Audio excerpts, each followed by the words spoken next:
Simon, നിങ്ങൾ 3 ബാച്ചുകളായി പിരിക്കുക. എന്നിട്ട് ഇതിൽ തന്നെ പതുങ്ങിയിരിക്കുക. എന്റെ നിർദ്ദേശം കിട്ടിയാലുടൻ കോട്ടയിൽ കയറി ആക്രമിക്കുക.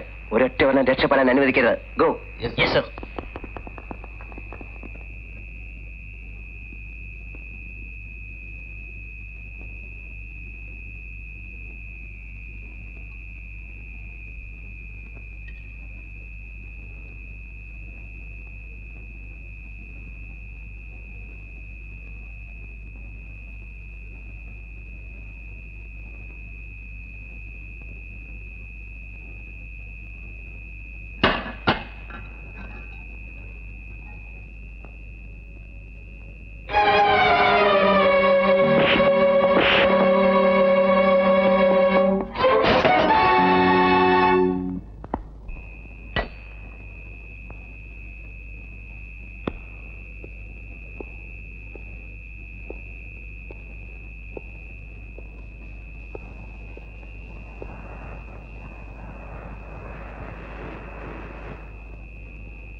ദേവദാസ്, ഒരുപാട് കേട്ടിട്ടുണ്ട് നിങ്ങളെ പറ്റി. മിടുക്കനാണെന്ന് പറയാം. പരിചയപ്പെടാൻ കഴിഞ്ഞതിൽ സന്തോഷം. ഈ പുലി എന്ന് പറയുന്നവൻ നീയാണല്ലേ? എല്ലാവരും ഓമനിച്ച് വിളിക്കുന്നത് അങ്ങനെയാണ്. കാണുന്നതിന് മുമ്പ് നീ ഒരു ഭയങ്കരനാണെന്നാണ് കരുതിയിരുന്നത്. പക്ഷെ എലി എന്ന പേരാണ് നിനക്ക് കൂടുതൽ ഇണങ്ങുന്നത്. ഇത് എന്നെ പലരും എന്നോട് പറഞ്ഞിട്ടുണ്ട്. ആട്ടെ, ലീവിൽ പ്രവേശിക്കുന്നത് കേട്ടല്ലോ. ഇതൊക്കെ ഞാനിങ്ങനെ അറിയുന്നതായിരിക്കും അല്ലേ? നിങ്ങൾക്ക് എന്ത് ചെയ്യണം എന്ന് ചെയ്യേണ്ടെന്ന് തീരുമാനിക്കുന്നത് എന്നെപ്പോഴും അതല്ലേ മിസ്റ്റർ ദേവദാസ്? നീ വീരനാണെന്ന് ഞാൻ കേട്ടിട്ടുണ്ട്. അതുകൊണ്ടാണ് ഞാൻ തന്നെ വന്നത്. അയ്യോ, അത്രയ്ക്കൊന്നും ഞാനില്ല. നിങ്ങളൊക്കെ വിചാരിക്കുന്നതിനേക്കാൾ 1000 മടങ്ങ് പാവമാണ് ഞാൻ. ആട്ടെ, കുടിക്കാൻ എന്താ വേണ്ടത്? നിന്റെ സൽക്കാരം സ്വീകരിക്കാനല്ല ഞാൻ വന്നത്. നിനക്ക് ജയിലിൽ ഞാനൊരു കൂട് പണിതിട്ടുണ്ട്. ഇനി നിന്റെ താമസം അങ്ങോട്ടേക്ക് മാറ്റാം. എന്തിനാ മിസ്റ്റർ ദേവദാസ് നാം തമ്മിലുള്ള സ്നേഹം കളയുന്നത്? സ്നേഹമോ? ആര് തമ്മിൽ? എന്നെ തെളിവരാത്ത എല്ലാ പോലീസുകാരോടും എനിക്ക് സ്നേഹമാണ്, ബഹുമാനമാണ്. എല്ലാ വിധത്തിലും ഞാൻ അവരെ സഹായിക്കും. സ്നേഹിക്കുന്നവന് ചങ്ക് പറിച്ചു കൊടുക്കുവാനും തയ്യാറാണ് ഈ പുലി. എങ്കിൽ എന്റെ കൂടെ സ്ഥലം വരെ വരണം. എവിടേക്കാ? ജയിലിലേക്ക്. വന്നില്ലെങ്കിലോ? വന്നില്ലെങ്കിൽ പുലിയെ എനിക്ക് കൊണ്ടുപോകേണ്ടി വരും.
ജീവിതത്തിലെ അവസാനത്തെ കണ്ണിയാണ് നീ.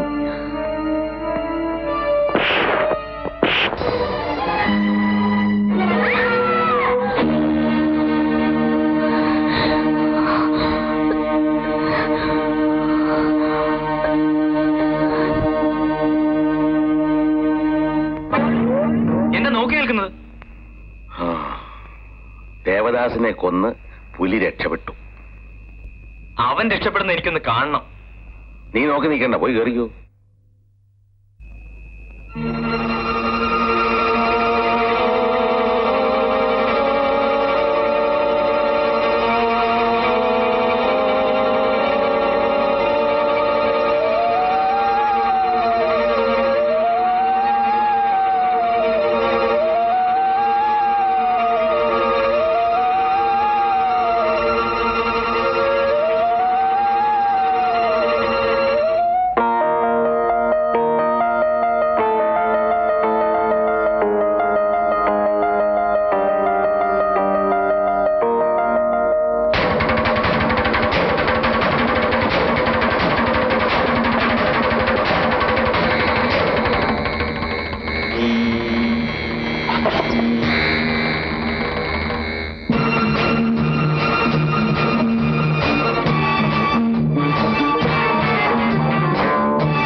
സർ സർ മുമ്പിൽ സർ.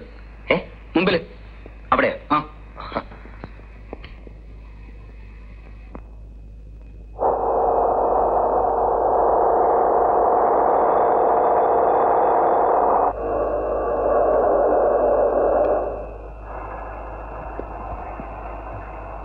സാർ വീടെത്തി. ആ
ആരാന്നാ ചോദിച്ചേ? ഞാനാ, കുട്ടനാ സാർ.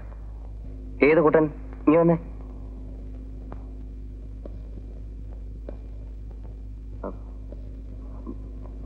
താൻ പോയതാ സാർ. ഞാനിവിടുന്ന് പോയതാ. ടിക്കറ്റുമായി തിരിച്ചു വന്നപ്പോ കൊച്ചമ്മയും കുഞ്ഞും തനിച്ചാ മോളില്. രാത്രിയല്ലേ, അവർക്കൊന്ന് കൂട്ടിനിരുന്നതാ. ഇനി അങ്ങനെ ഒരു അബദ്ധം പറ്റില്ല സാർ. സാറ് പറഞ്ഞതുപോലെ ഒക്കെ ചെയ്തോളാം. വേലക്കാരന്റെ സ്ഥാനത്തേക്ക് താൻ പോയി കിടന്നു. സാർ, അപ്പൊ എന്റെ ജോലിക്കാര്യം? ജോലിക്ക് എന്ത് പറ്റി? 6 ദിവസമായി സാർ ഞാൻ പുറത്ത് നിൽക്കണേ. എന്തിനാ പുറത്തേക്കുന്നത്? സാറ് പറഞ്ഞിട്ട്. എന്നാ ഇനി അകത്ത് കിടന്നു. എന്നാ ഞാൻ പോട്ടെ സാർ. എങ്ങോട്ട്? വീട്ടിലേക്ക്. നാളെ രാവിലെ യൂണിഫോം ഇട്ടിട്ട് ഇവിടെ വരാം. വേണ്ട, യൂണിഫോം വേണ്ട, ഈ വേഷമൊക്കെ മതി. തന്നെ ആ കഥവ് കൂട്ടിയിട്ടിട്ട് ഇവിടെ കിടന്നു. അല്ല വേണ്ട, അവിടെ ഈ അടുക്കളയില് അവിടെ. അടുക്കളയിലോ? പറഞ്ഞത് കേട്ടില്ലേ? ഞാൻ കുറ്റിയിട്ടിട്ട് ഞങ്ങൾ വരാം.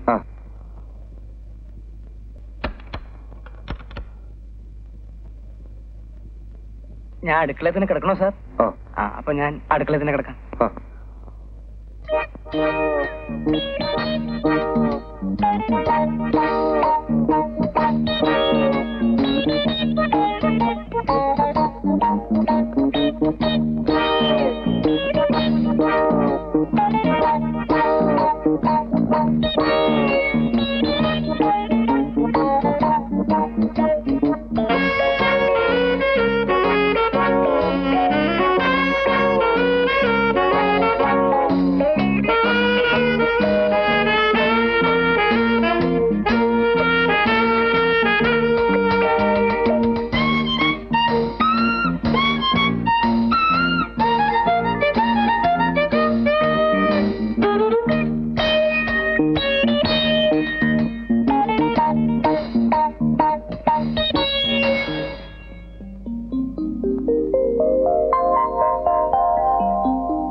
ഞാന് ഇത് മാറാൻ മറന്നുപോയി.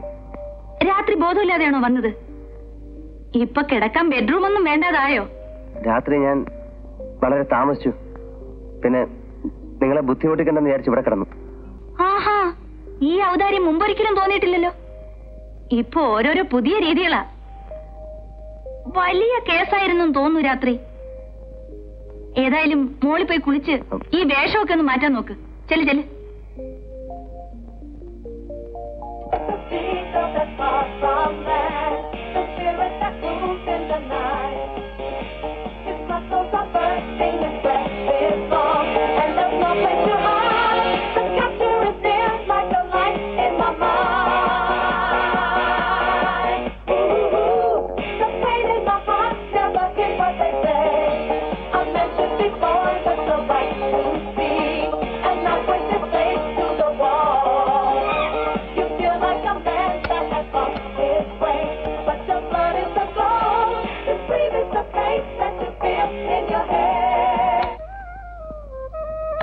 സാർ എന്നെ പറ്റി വല്ലതും പറഞ്ഞു? ഇല്ലല്ലോ. ഒന്നും പറഞ്ഞില്ലേ? കഷ്ടായി. എന്താ കുട്ടാ? ഞാൻ ഇന്നലെ ഉറക്കം ഒളിച്ചതൊക്കെ വെറുതെ ആയിപ്പോയി, അത്ര തന്നെ.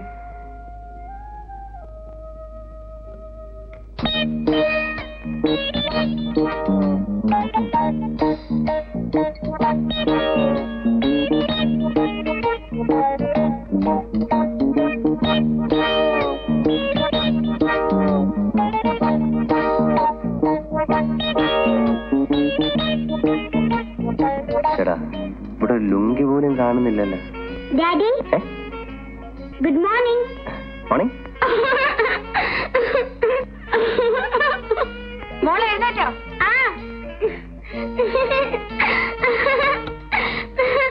ആഹാ, രാവിലെ എഴുന്നേറ്റിരുന്ന് ചിരിക്കുന്നോ? വേഗം പോയി പല്ല് തേക്ക്. കുളി ഇതുവരെ കഴിഞ്ഞില്ലേ? തീർന്നു. ഡ്രസ് എടുത്ത് പുറത്തു വെച്ചേക്കും.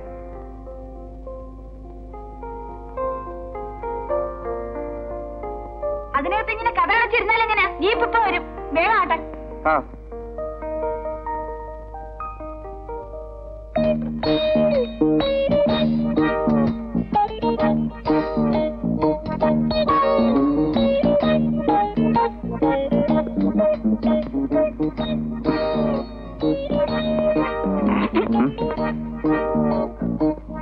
ഞാൻ പുറത്തു നിൽക്കാം. കാപ്പി റെഡി. ഞായറാഴ്ച നമ്മൾ പുറപ്പെടുമെന്ന് വിളിച്ചു പറഞ്ഞപ്പോ അച്ഛന് വലിയ സന്തോഷായി. പ്രത്യേകിച്ചും ദാസേട്ടൻ ജോലി രാജിവെക്കുന്നു എന്ന് കേട്ടപ്പോ. വരൂന്നേ. അയ്യേ, ഇതെന്ത് പറ്റി? നീശ പോയി.